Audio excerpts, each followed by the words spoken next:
So hi guys, today is October 24, 2023. So today, nasa school yung mga bata and I decided to stay home kasi ang dami kong kailangan asikasuhin online sana. I need to um, check na yung mga California ID and then my banking account and then yung mga sa insurance and all that stuff yun. So plano ko silang ayusin lahat today kaya I decided to stay home pero medyo tinatamad pa ako. But anyway, I thought na ikwento ko muna sa inyo kung paano ako nakakuha ng SIM card and then how I also got my new phone. Okay, so disclaimer lang, hindi ako mayaman. Hindi kami mayaman kaya ako nakakuha ng bagong phone. But dito kasi meron silang mga promos, gano'n. So marami silang promos, especially when it comes to registering your SIM card and all that. Kaya, ayun. So, check online nyo na lang kung ano yung service provider na gusto nyo and then kung ano yung promos nila at that time. Kasi merong iba na nagpro-provide sila ng new phone or may promo sila na you can trade in your old phone and then babayaran mo na lang yung balance and all that, gano'n. So, ayun lang. Pero sa akin, since nandito yung parents ko, they already have a line with AT&T yung sa amin. And then, meron kasi dito yung parang family line yata yung tawag nila. So, for that, isa lang yung magre-register na family member and then you can just add other family members dun sa line mo. So, lahat kayo is only data, only call and text, pero maghahati-hati lang kayo sa isang bill, parang ganun. I think mas mura yon kaysa yung magi-start ka ng new line and then kunwari meron kang husband and kids and then si husband may another line na naman and then yung kids niyo another line, ganun. Mas mahal yon. So, pag dun sa family line, yung sa amin, for example, is around $150 monthly yung binabayaran namin. Pero since tatlo kaming nandun, may mom, my dad, and me, so hahatiin namin, it's around $50 each na lang papatak yung monthly namin for the only data and only call and text na. If you're single, I think maglalaro around 70 to 80 depende sa plan na kukunin mo. Since I have my parents here, nakisingit na lang ako dun sa line nila para makikihati na lang din ako dun. So, mas mababa yung babayaran namin or babayaran namin each. Ayun, mas mababa siya. And then for me, yung luma kong phone which is an iPhone 11 Pro Max, trinade in ko yon to get the new phone. Ito. So, I got the 15 Plus na. Yung 11 Pro Max ko, i-check nila yon and then titignan nila kung magkano yung ibabawas nila for your new phone. So, for example, yung new phone mo is around $900, ganon. Sabihin na natin $900. And then yung old phone mo, sabihin na natin na itatali nila yon or bibilhin nila yon from you for around $700 or depende dun sa i-check or depende rin sa condition ng phone mo. So kung medyo okay pa siya, ganon, wala kang scratches, wala mga basag, ganon, sabihin na natin nasa $700. So, yung balance mo, which is $200 na lang kasi $7 from your old phone and then $900 nga yung bago mong phone. So, $200 na lang yung matitira.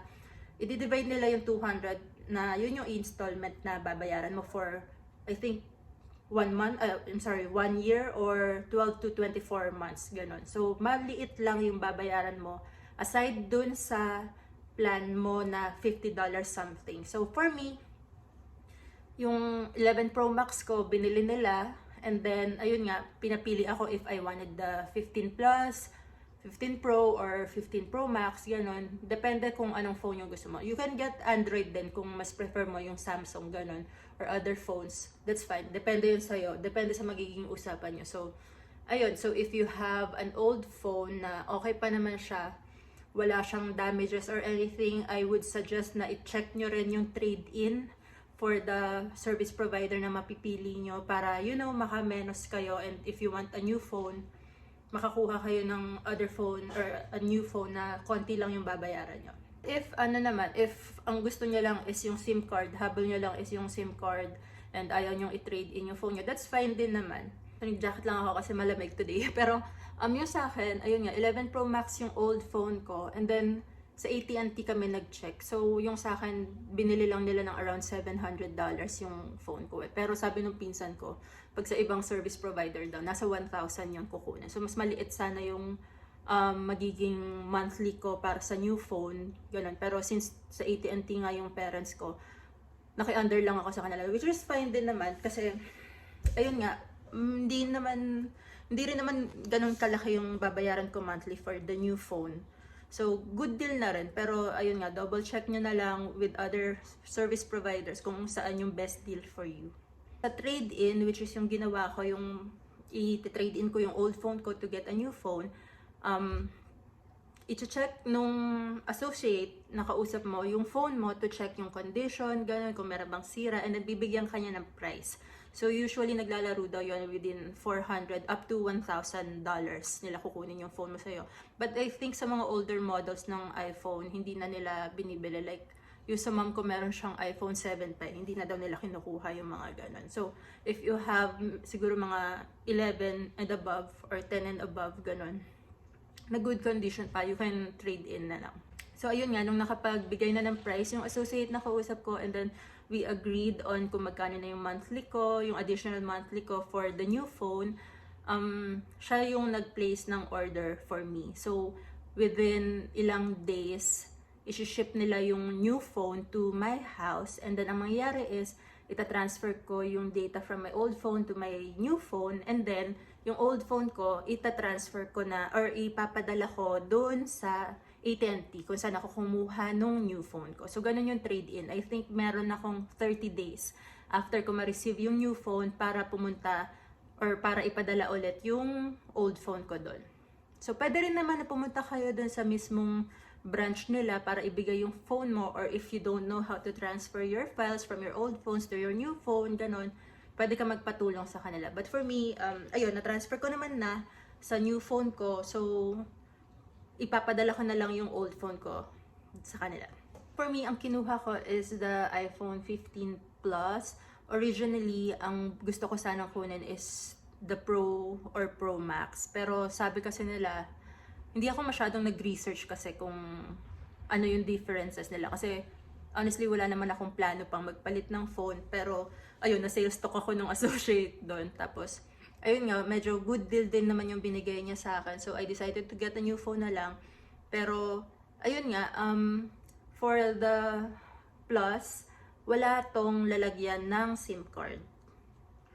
So, ito yung isang downside na hindi ko alam kasi I have my roaming na SIM galing sa Philippines. Syempre, para dun sa mga OTP ng mga banking accounts ko. Ayun. So, hindi ko siya magagamit dito. Kasi for the 15 Plus, eSIM na yung binigay sa akin. So, pagka open ko na itong phone ko, automatic na nag-activate na yung bago kong number.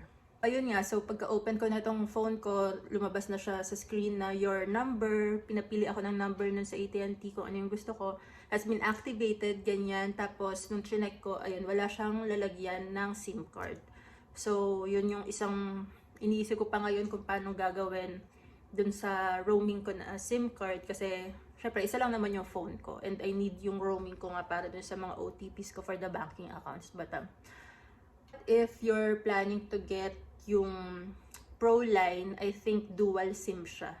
So bibigyan ka pa rin nila ng SIM dito sa US and then you can put your roaming SIM. Ayun. Kasi yung pinsan ko Pro Max yung kinuha niya. So, ayun, meron daw siyang SIM card, physical SIM card dito sa US and then yung roaming na pa. Ayun, but so far, I'm okay with the new phone. Yun nga lang problema ko yung sa roaming ko. But, yeah, mabilis lang din siyang napadala kasi parang pumunta ako sa AT&T nung 2 weeks ago. And then, sabi nila parang 7 to 10 business days bago ipadala yung new phone sa akin. Pero, na-receive ko siya after I think 5 business days lang, not including the weekends. So, mabilis lang pinadala. And then, ayun, so wala nang issue. Wala naman tumawag sa akin or anything. Basta pinadala lang yung phone and then, it's my responsibility na lang para ibigay yung old phone ko sa kanila.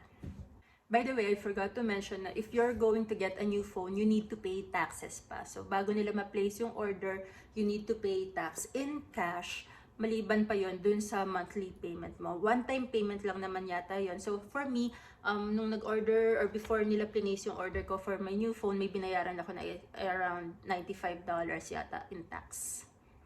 So that's it guys for my vlog on how I got my new phone and how I registered my SIM card here in the US. As usual, hindi na naman ako nakapag-film ng outro. But anyway, if you have other questions with regards to how to get your phone, gano'n, or mga promos kung saan pwedeng i-check, let me know down in the comments. And I'll see you guys on my next vlog. Bye!